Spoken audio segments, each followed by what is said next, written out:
Hayyootaatii waa hedduu irraa barattaniiti.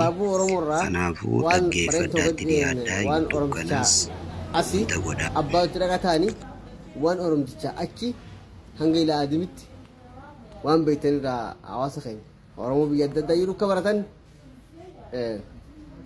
asumaan si dhaggeeffannaa. Bareedduudha. Anis waan rabbiin gateen laaffisee kaniin baladheerraa hin himaa islaawwiidha. Kitaaba quraanaan taa'e akaakuu qomatti gatee barreetti himanna. Amma waan rabbi nabeessa irraan uummata keenyaanis himee bikka baratan niin fedha. Maaliif irra guddaan nama keenyaa waan rakkoo guddoo keessa turreef rakkina sun ammallee kan buqqa'ee hin turre amma haga tokko garuu ka durirra amma wayyaa akka durre wayyaa waan jirru haa baratanii. Keessa uummanni keenya faca'ee biyya namaa keessa jiru qabbileen guddoo biyyaa tahayyoonni biyya agartee silaa himuu sun biran jirre. Anis isaanirraa hangaan bare kaniin isaan barsiisa. Oromoo ka xabbooti, xabboo ka waaqooti, waaqoo ka daadhiiti, daadhiin ka utteeti, utte ka biiteeti, biite ka walaabuuti, walaaboo ka jillichaati, jillicha ka dawaroo, dawaroo ka oofaati. Fakkiibaan akka namaa baratamutti shi'a. Takka takka laala abaluu ka abaluuti. Irraan dhaabatan. Hin abartiin jechuun jalaa. Duba isanii. Ilmaan kiyya kana akka nasirratti na baratan. Narra na bartiin ilaala. Oromoo ka xabbooti.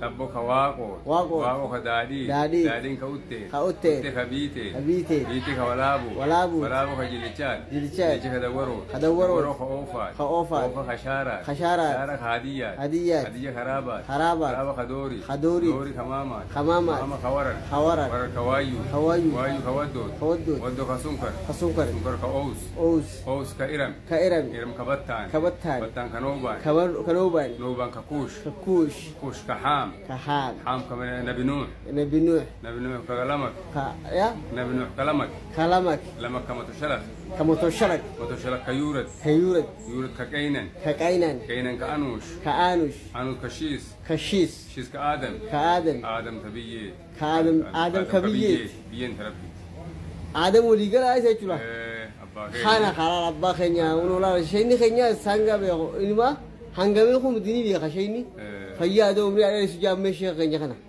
نمني هنگن تكا إسني تاكلا مجلسي لما خيا ونجرو جروان خنا ربي تنيلين أكا نوهر ماتن دمي هفترت كينيا شنم برين توجنا بروتوكول مامورنا جنا إنيو كرالي خناس مقاوة ثانيتي وجين إلمان ثانيتي وجه هنقل اللي وجين كانوا لفرقاوس عانوا أصبحوا وني النفتانا ولي رابروا دافي أكان خبر برنودا بكاكاي كعلم بكاكاي ربما علمنا ما هو ما أقول بيك سري هيك وفوق كل ذي علم عليم جبر شوف بيك أقول بيك أجري ربي سنيفو قبيلان همتم قبل ربي جي إنا خلقناكم من ذكر وأنثى وجعلناكم شعوبا وقبائل لتعارفوا إن أكرمكم عند الله يتقاكم نتي إسن أمني آدم حواء أمني بسنير را إسن هد ميسين قبيلة إسن قول مالك أكد والبيتني بيردان نما نمني قبيه هو قبا سري ده أكانغا بني بيه هو بكر أنا دكتي كلام تين